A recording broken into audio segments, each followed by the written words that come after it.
welcome back to another video. Again, my uploading schedule non-existent as always. We're gonna do some work on a car that I wasn't sure if I was going to share with the world. Obviously everyone knows about the fake GTI. I still need to try and find a painter for this, by the way. Car in question for today's video is my 370Z Nismo. And I've had this for a few years now and probably should do a video on it. Please, please, please ignore the faded red stripe on the mirror. It pisses me off. Not nearly as much as these silver door handles though. There is nothing silver on the whole car. Why do we have silver door handles? Simple answer to that question is 2018 models and above had the option for a different door handle, but a smoke chrome finish, and I've been lucky enough to get hold of a pair, so we're going to switch them over today. But I'm going to go through the process of how to switch them over. These are the door handles in particular. Again, they came on 2018 or above. I'm not too sure if they were specific to Nismo only. I was lucky enough to be able to purchase these from Japan, and they are brand new. And before anybody asks, they did come brand new. They're the part numbers for right hand drive pair of door handles. You can order these handles from Nissan. However, when I tried to get a quote for them, at the time they quoted me 138 something plus VAT each. That was probably nearly a year ago now. They also couldn't give me a turnaround time of how long they would take when they tried to contact their suppliers. They basically said that they were a specialist order part, can't give you an exact date and when they'll land back in the country. So, like I said, got these from Japan. I do have the pair and the matching button. The reason why I've took these apart, the plate that goes over those, which I've got in here somewhere, the plate that goes on the back of these, that there, is just mild steel. It's not galvanised or protected.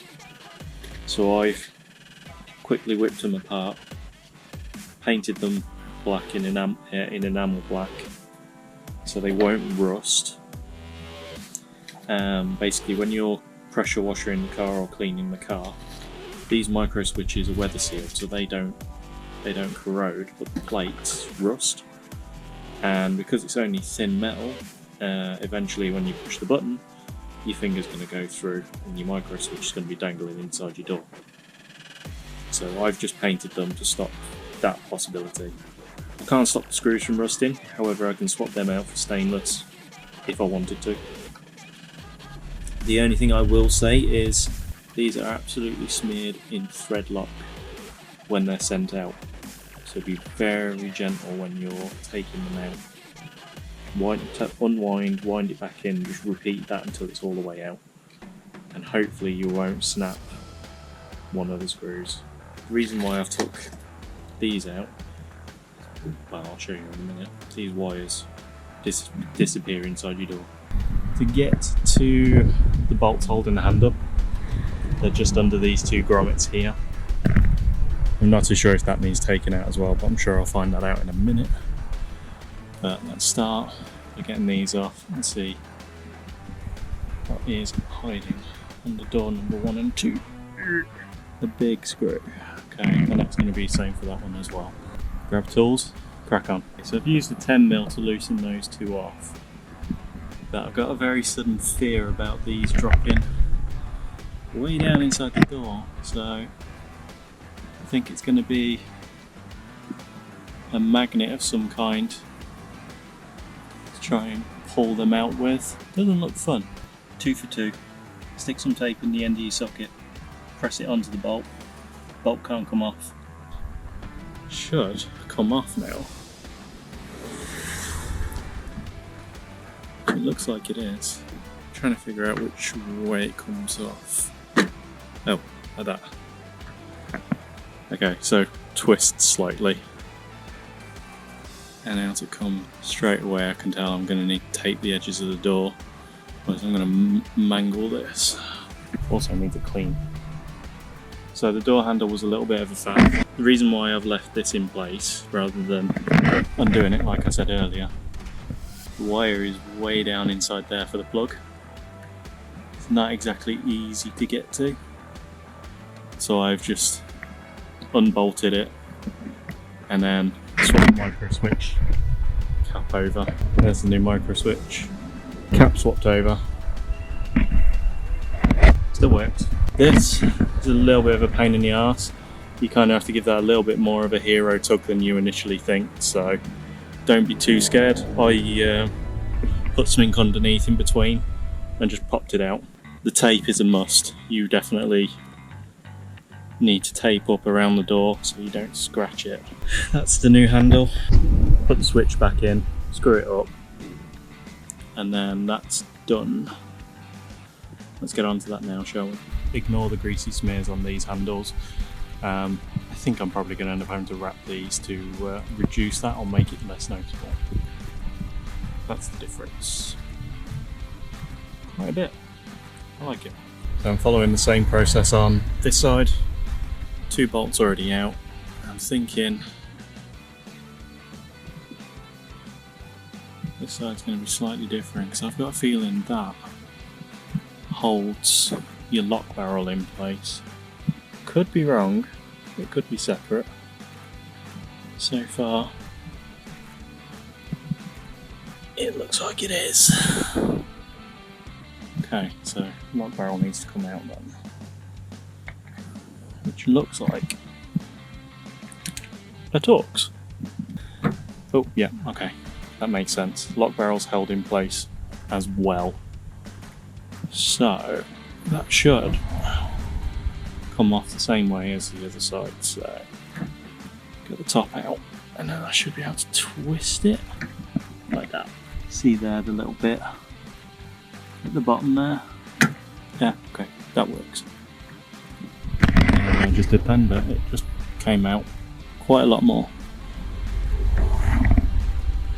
Assuming it's all to do with the locking barrel, because it looks like it is very much held in place by it.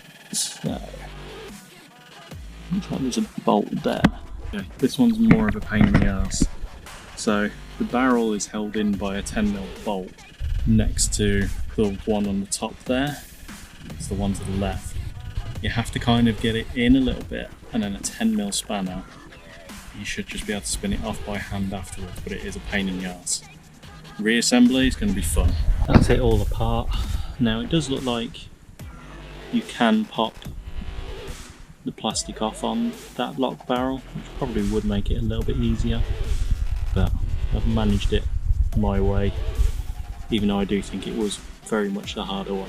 Let's get this cleaned up and start offering the new handle up. So I got all the way to the point of actually fitting the door handle to the car, and then when I was putting the lock barrel in, it wouldn't go in properly. And then I noticed there's a keyway on that. There isn't one on that. So 30 seconds with the Dremel, I'll add the keyway in so it'll push in properly. Just that little bit there on the top of the barrel. Won't seat properly.